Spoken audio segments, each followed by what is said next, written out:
You don't need to know how your desire, your goals will come to life, how it will manifest into your life. This is one of the biggest source of stressor and obsession and trying to micromanage and get everything to work for you. But it's also one of the biggest reasons why people don't go after what they want, is because they lack the certainty. They want to know 100% is going to work out the way I want to work out. So I want to know I'm doing the right thing, I'm making the right decision, and things are always going to work out for me, type of things. The challenge is that life has no guarantee.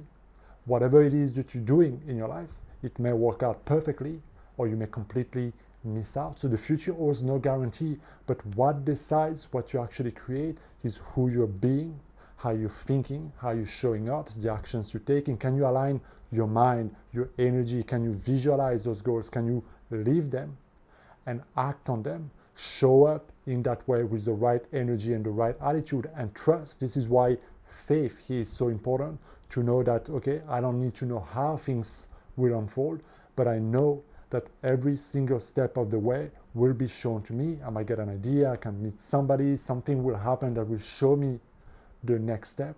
If you look at your life, it's most likely what happened so many times. I know in my own life, when I was lost and confused and I had ideas and goals that were completely out of reach, that I had no idea how I'm going to get there. When I left everything to start my coaching business, I had no idea who's going to be my first clients, where is the money going to come from, how to do marketing. I had no idea of how things will unfold, but I trusted. I did what I knew I could do, and then one thing led to the other, meeting people, getting idea, and just following the train of thoughts and inspiration led me to have the business that I have today. So you don't know how things will work out, how things will manifest in your life, but the idea and the know-how and so on comes from a greater mind. You can call it God, universe, quantum field. They said that the seed of a tree already holds the blueprint of the perfect full grown out tree and all the fruits that come from the tree. So you have to trust that in the seed of your desire, in the seed of the goal, if it's really your heart goal and not just a ego, I kind of want it kind of thing, if it's really a true desire, then in that desire, there's already the blueprint for the perfect execution, the perfect manifestation of that goal. So all you need to do, what do you do then? Then the first thing is to overcome the anxiety and the doubt and the I can't, and it's too expensive and I don't know how. All those limitations that the ego mind can do because of the lack of certainty of things gonna happen, or what will people say, or trying to micromanage and control and everything. You just have to focus on here and now.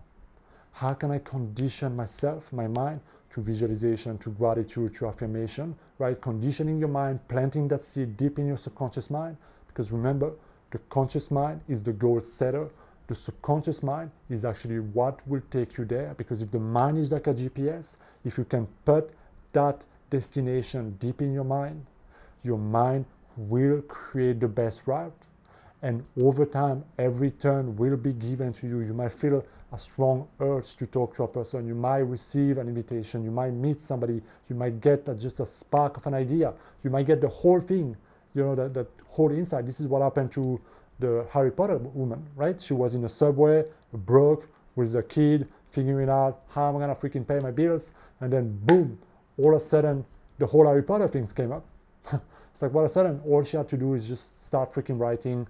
And then she still had to go to the publisher. And the first one said, this is crap, nobody's gonna buy this shit. And she had to go to many more until one of them was like, wow, let's go at this. And they published, the rest is, history.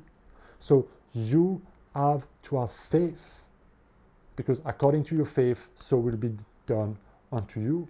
And people lack faith because they lack certainty, right? If somebody around them tells them, I'm not sure if you're doing the right thing, they put the doubt in their mind, and the doubt just eats up all of that good work they've been doing, all of that desire, and then they quit, and then they wait, and then they procrastinate, and then it creates all that anxiety.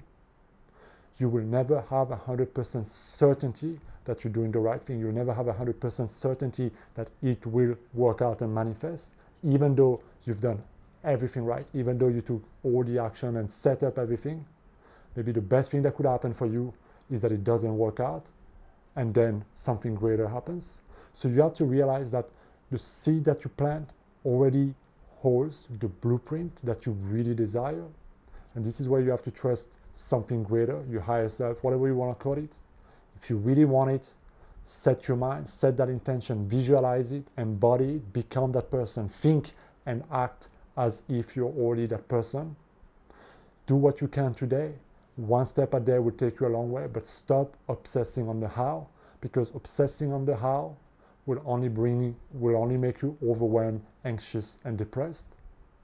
And so look at your own past experiences and notice what are the greatest things that you achieved in your life, that you've done, where you had no idea how it's going to work out, and it still worked out because you simply committed, you made a decision, you showed up, and everything else just started falling into line. And if you cannot take the same amount of courage and the same amount of confidence and the same amount of trust in yourself, and you really prime your mind and prime that energy again and again and again, and you tune out that doubt and that critic, and you let your environment on the side, things will start showing up and aligning. And so the greatest gift of your desire is that it helps you become who you need to be to create that life that you want. So I hope this video makes sense, guys. Whatever it is that you've been afraid to do because of what people say, or it's not going to work out, or the failure and so on, give yourself a chance. Plant that seed in your mind relentlessly. Keep watering that seed, and then break the fear barrier by taking the first step in the direction of your goal, and see what happens next, and then keep showing up every day until you get what you want. Let me know what you think in the description, guys. As always, thank you for watching this video, and hit the subscribe button. Be well.